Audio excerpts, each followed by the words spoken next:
साथ ये जो सार्थक बातचीत से न सिर्फ मुझे लेकिन देश के जो भी नागरिक आज आपको सुन रहे हैं, सभी देशवासियों को संतोष हुआ होगा।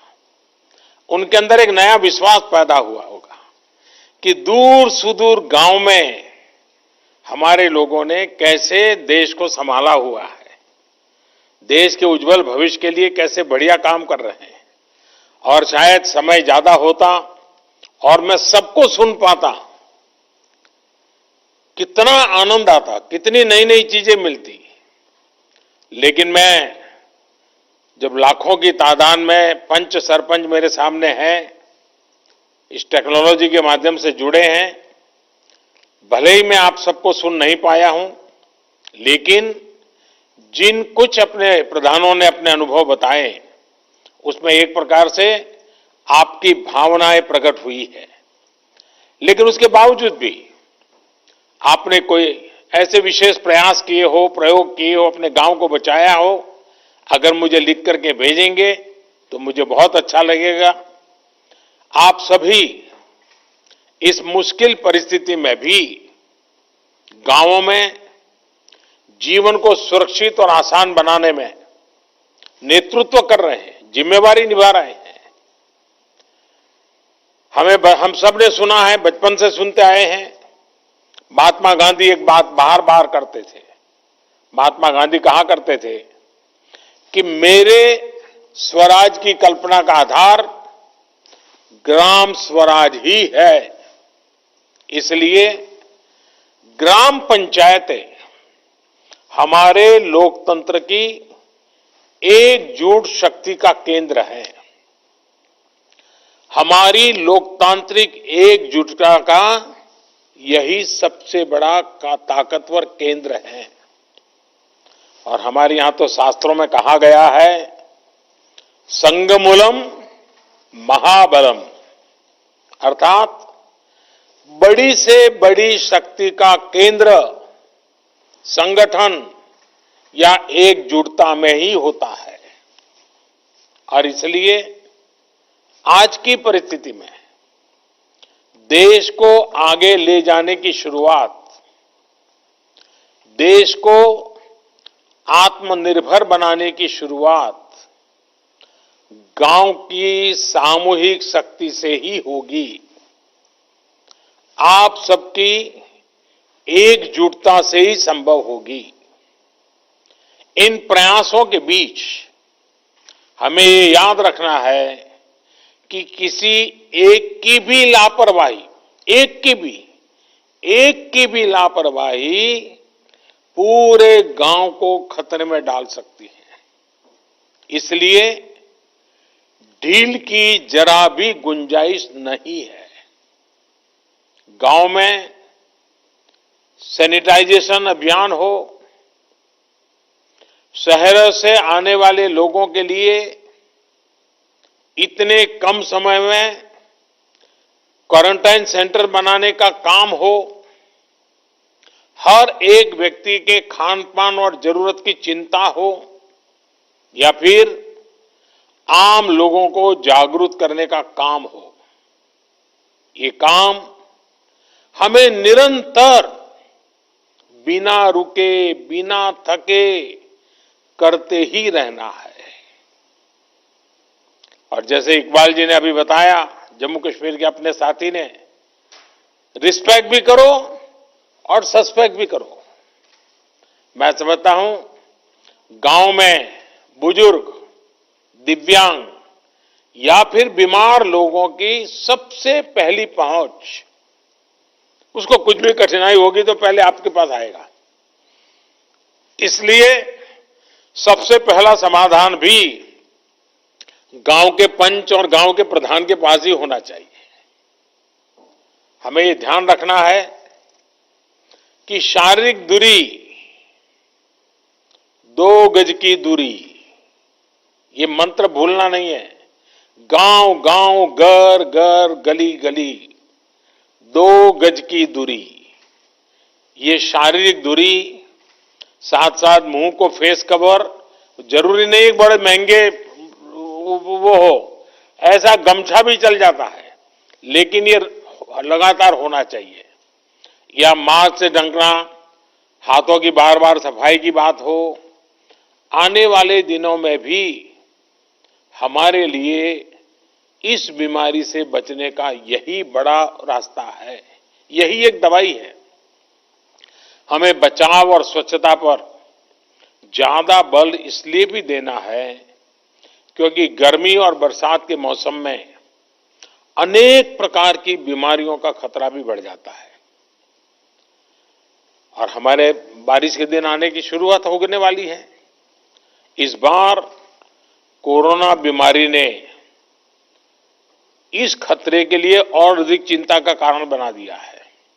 इसलिए हमें बहुत सतर्क रहते हुए अपने गांव को बचाना है।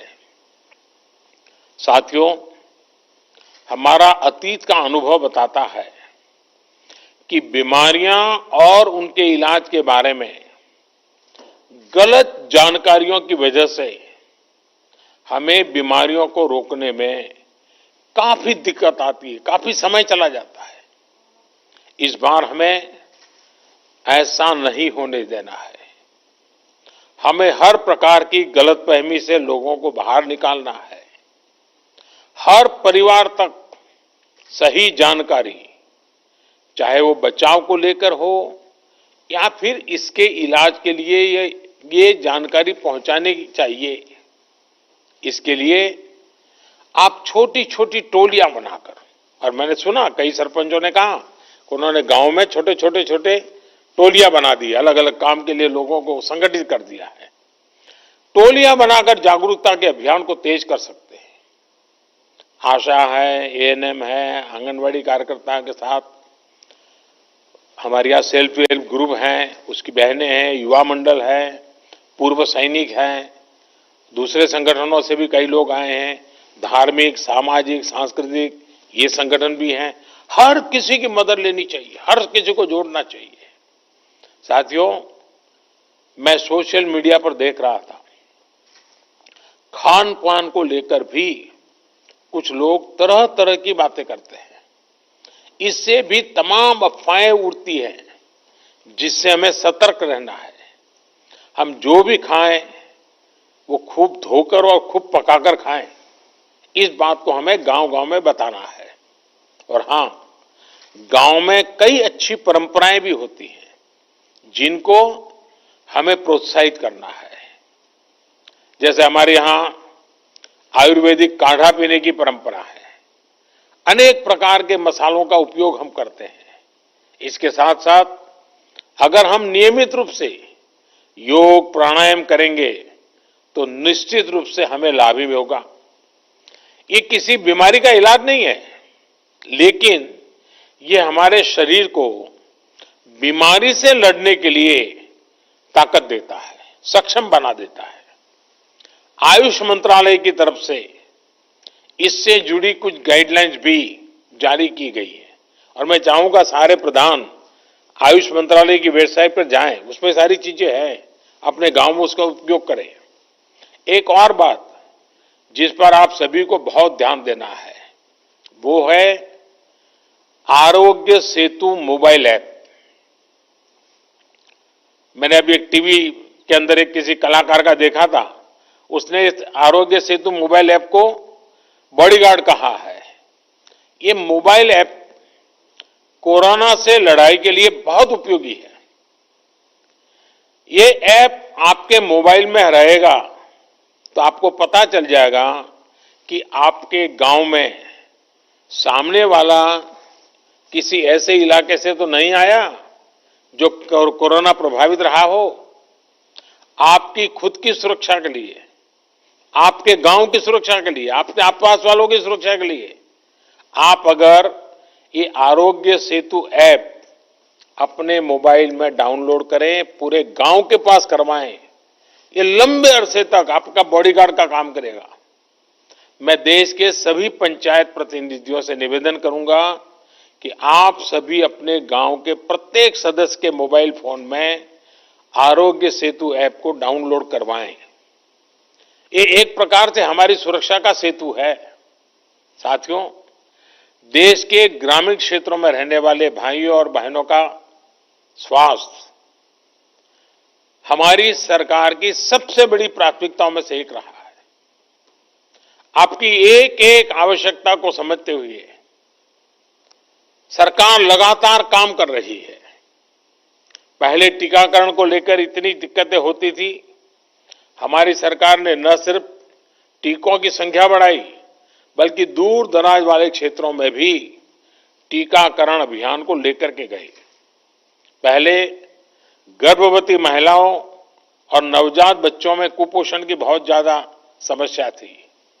हमने पीएम मातृ वंदना योजना के माध्यम से सीधे महिलाओं के बैंक खाते में पैसे ट्रांसफर करने शुरू किए, ताकि कुपोषण के खिलाफ लड़ने में उसको मदद मिल जाए।